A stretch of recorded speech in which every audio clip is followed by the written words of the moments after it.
How was traffic on the first day of GCQ in Metro Manila? We now talk to MMDA EDSA Traffic Chief Bong Nebriha.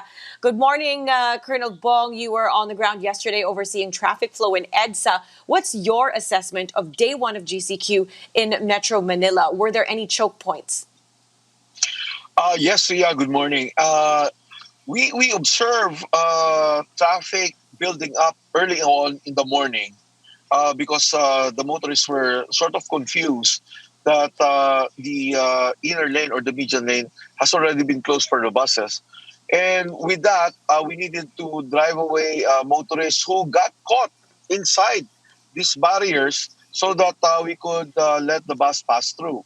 Uh, it was a struggle. It was a struggle when we started this in the morning, but later on the day, on our second and third passes on EDSA, we saw a slight improvement.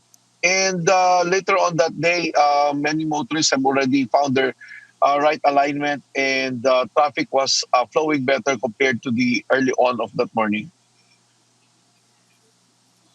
Colonel Bong, how many traffic violators were apprehended yesterday? Traffic violators for the day was around, on EDSA alone, was around 30. And there were many vehicles, motorists, apprehended for a violation of pass lanes. And aside from that, we also intensified our operations for social distancing. We caught an FB van with so many passengers inside, cramped inside, others not wearing masks. And we also found a back riding rider, motorcycle rider, with his wife at the back, and we that too we apprehended. So there were so many violations that they thought that we will not be apprehending, and they thought that we will just concentrating on the bus lanes. Let's talk about the volume of vehicles. How many vehicles were on the road yesterday? Mas bumigat ba talagang trapiko sa Metro Manila, especially sa EDSA? Yes, we significantly felt the volume increase yesterday. Uh, when we started with the ECQ, we counted around 15 to 21% of volume on EDSA.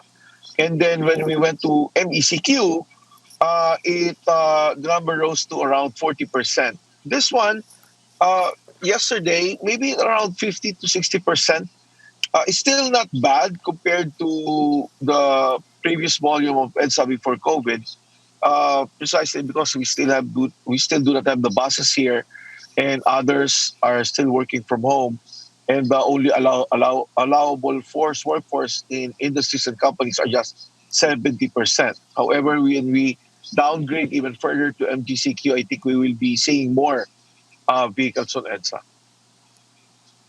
Right. So for now, it's still pretty free flowing, but it seems that there will be a lot of changes on EDSA. The bus lane on the innermost lane, bicycles on the outermost lane, and private vehicles and other vehicles in the middle. Can you explain again to our viewers how exactly that is going to work? At may plano pa ho bang i-revise or i-improve ito?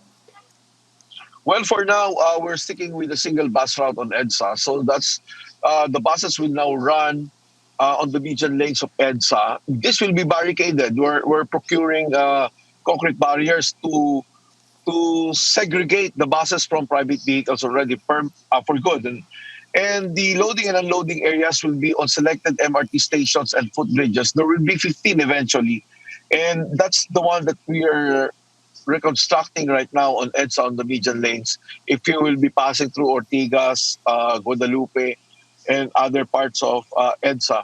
So once it's done, then the buses will just be plying on the median lane. No more buses on the right and left, right? On the right and other middle lanes of EDSA. So they will just be locked down here on the median lane. So that will make it flow faster. From the original 2,500 buses that we had before, only 600 will be allowed on EDSA. That will be flying from Monumento in the north up to MOA in the south. And for the private vehicles, they could use the old yellow lanes and actually use the service roads, which are actually now pretty uh, pretty open and free flowing. Many vehicles are still want to align themselves going down the underpasses and over the flyovers. But actually, the service roads are pretty much free of any of vehicles. They could use that as an alternate route so that we could decongest the main artery of EDSA. All right, MMDA Traffic Chief Bong Nebriha, thank you very much.